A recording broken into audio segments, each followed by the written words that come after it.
Okay. This is gonna be fun. Okay. Hi guys! This is Lovely Juan. That's Lovely eating. And we got questions. What do we have? Questions? No, well, let me just do my intro. Let's see if you can do my intro. Go. No. Go. Hi, my Hi, lovely people. This is you. Hi, my lovely people. Ugh. No, hurry up. Hurry up, go. Hi, my lovely people, and welcome back to my channel. It's your girl, Lovely Ian, back with another video. And today I have my lovely boyfriend, Juancito. Hi, my lovely boyfriend. What's your name, babe? Juan. And today we are going to be answering a couple of questions that I have written down, and my boyfriend has not seen the questions, so this is going to be interesting. I would like to know what he thinks about it, and I'm going to be giving my own input. So I named this the pros and cons of being in a long distance relationship. Ready? Mm-hmm. Right? So question number 1. I'm going to keep it nice, sweet, and then I'm going to go to the hard questions. Okay? What is the best part of being in a long distance relationship? The best part? The best part. Be honest. They're watching. What is the best part? Is that you get to communicate, you get to talk. Yeah, that's right. So yeah, I believe that the best part of being in a long distance is communication, because obviously that's all you have is communication, being able to see each other through any video, Skype. We never use Skype. FaceTime, anything like that, text messaging, phone calls. So communication is key, and I think that's the best part that, helps our long distance relationship. Is there anything else? And take each other when you get the chance. Oh, that's in the questions later on. Oh. Okay. Now, since we did the good stuff, what is the worst thing about being in a long distance relationship? The worst thing. I know, but I'll let you go first. The worst thing. You want me to go first? Yeah. I think the worst thing is not being able to see each other, like be together all the time. Oh, okay. Like, when like certain things, like there's something going on, if there's something in the family going on, and you want that person to be there. The only thing that we have is communication. We can't we don't got all that money in the world to be like, let's book a flight, let's go. So I think that's the toughest thing for me, at least. Yeah, because when you're going through something, whether it's you're having a bad day or you have some type of crisis, you want you want your significant other to be there, but at the same time they can't. So you just the only option you have is to call them, but once they hang up, you're back on your own. You gotta deal with it with yourself. I think when you deal with those circumstances, you want that person to be there, to have that shoulder to cry on.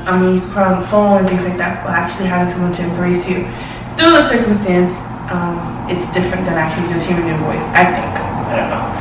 I'm not saying that communication on the phone is bad. I don't think it's bad when it comes to circumstances like that, but it will be a top notch if we'll be able to be close to each other. So that's it. Yep. Oh, I know this one. You already know your answer. Do you think long distance could work without communication? No, because that's your main priority is to have communication. Pretty much. What's yours? That's it. Yes. What's yours? I say, do you think long distance could work? It cannot work without communication. But how often you communicate, that's a different story. But I don't think it's OD to the extreme. Like, what are you doing in the morning? What are you doing in the afternoon? What are you doing at nighttime? I could get like that. I think we both could get like that. I know what you're trying to say about that. We both could get like that. But I personally feel like sometimes you want that space. And it's not that space of, I know you're gonna hate me for this. It's not a space of I'm gonna go do my own thing and you're gonna do your own thing. It's just space so you could do your thing, and it's just like any other couple, even if you're together or not together. Couples that are together now, they're not together 24/7. They're not seeing each other 24/7. Even for those people that are married, young couples that are together, living together, whatever, they go do what they gotta do and then they come, they link up. So I feel like it's the same thing with long distance. We can't be attached on the phone like 24/7. But is it important? Of course it is. If you don't have no communication whatsoever, then you're not with no one. You should be single. What do you think? No, yeah, because you don't want to annoy the other person. Like, if you got that type of relationship to where you're like always texting and you're always calling, that's cool, but you're probably in middle school. But to be able to let them do their thing, whether they're working or they're out with friends or something, you have to give them that space in order to, make the relationship work. You have your life, they have their life, but at the same time, you'll come together and you'll talk about your day. So yeah, that's basically it. So the next question I have here is, how often? But I think we answered that. How often should you communicate with your long distance partner? How often? Mm-hmm. Definitely every single day. If you can, text them during the day or give them text them something you love them or you're thinking of them. But obviously, if you have time during the day, then you do it during the day. If you have time during the night, you do it during the night. But you should be a daily thing to come together and speak about your life or each other's lives. Now, how, when you said daily, now what if there was times that you go without speaking? How long should you speak for? Without communication, basically. Without. I mean, hit them up as soon as possible.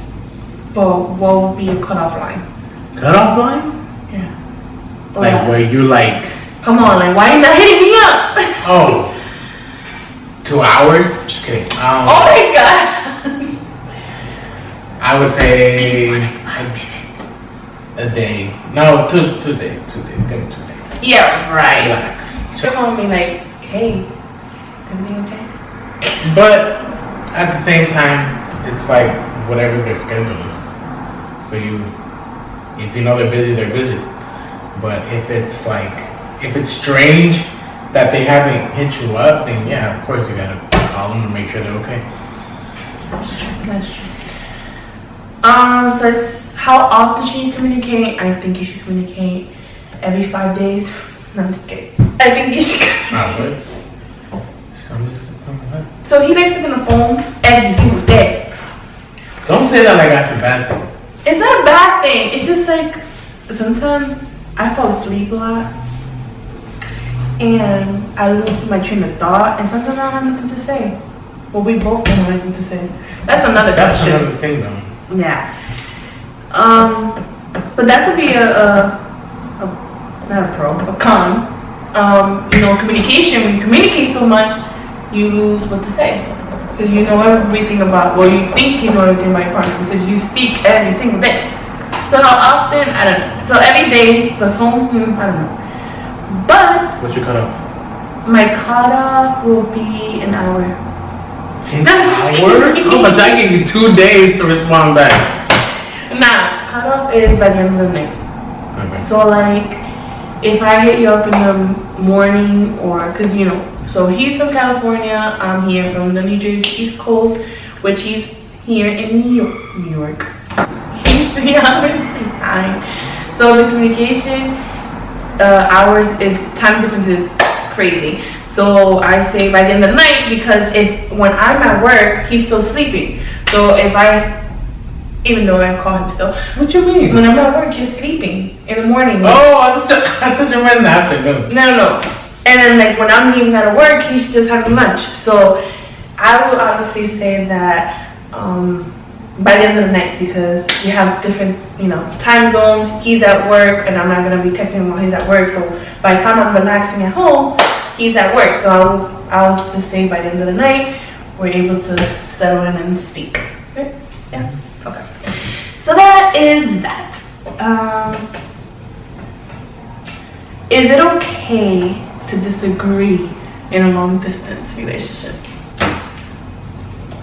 When you're talking about each other's plans? Anything, yes. Disagreements is a good thing. Disagreement's a good thing. Because you get their point of view, and they get your point of view. But when it comes to, choosing what you want, I think you gotta you gotta agree on what your future is. That's a tough one there, huh? This one has 3 questions in one. What the? Is it worth traveling to see your partner? In New York. I get to see you. Well, so what? I was so excited about the Hollywood sign, so I'm not even gonna lie. So he was excited about seeing New York, and I was excited about seeing the Hollywood sign. So, yeah. Anyway. So, is it worth it? Of course it is. It's worth it. That's a pro. The con will be the expenses that comes into play, because, like I said, we're not millionaires.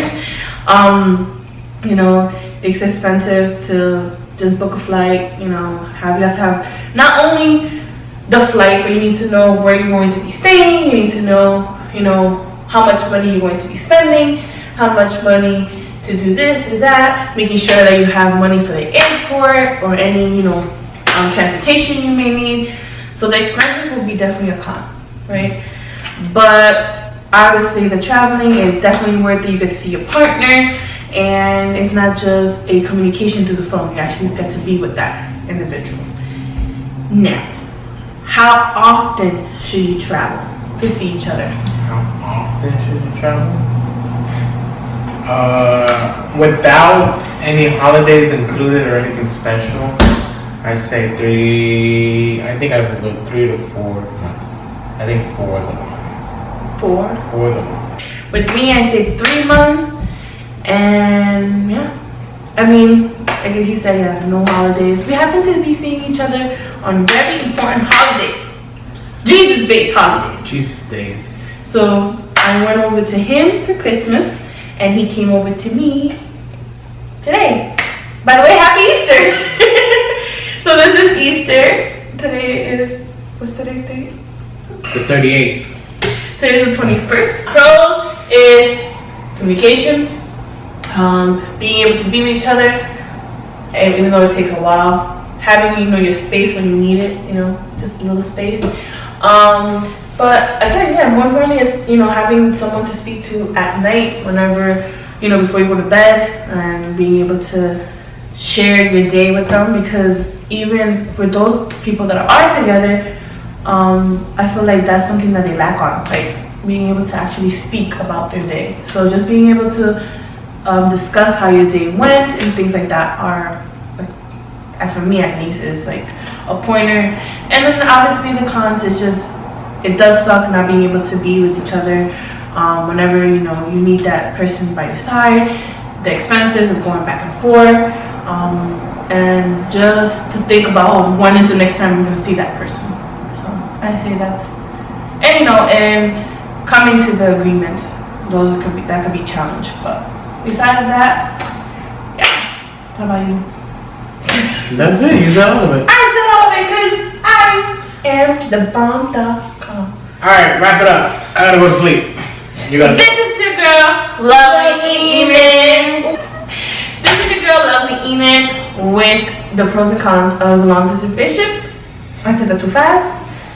Like, comment, share, subscribe. Hit that like button.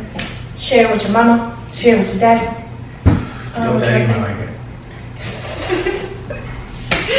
Alright, anyway, good night. Bye. You wanna say goodbye? Deuces.